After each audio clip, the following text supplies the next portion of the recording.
A family is still displaced this evening after the house next to them caught fire.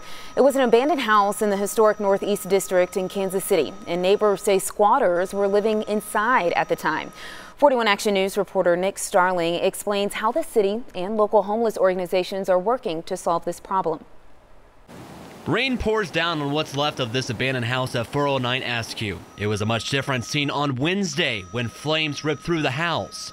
Neighbors say the people who were inside the house shouldn't have been there. And they're squatters that, that's code, and they're coming in from the code and into the vacant homes. The city says squatting is a problem they see year-round, but receives the most attention this time of year because the weather is changing and the squatters inside sometimes cause house fires. In most of these cases, it's private property, and these are people who are accessing private property, so technically they're trespassing. Again, in certain areas we have a lot of vacant homes, and the ease of access in many of them makes it an opportunity for those who are trying to get out of the elements. And it creates a risk for those living nearby, like the neighbors to this house, now forced to be somewhere else right now. It is really sad that people are in a position that they've got to do that. Jeffrey Hahn works with the homeless in our community with Family Promise of the Northland and says finding housing for them can be challenging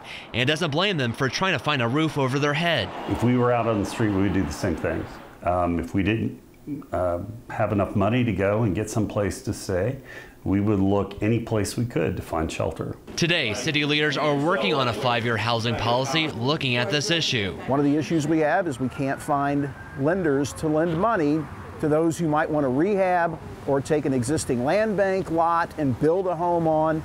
So these are all things we need to work through. Reporting in Kansas City, Missouri, Nick Starling, 41 Action News. Nick, thank you. If you do think squatters are living in an abandoned house next to you, you are urged to call the 311 hotline or police.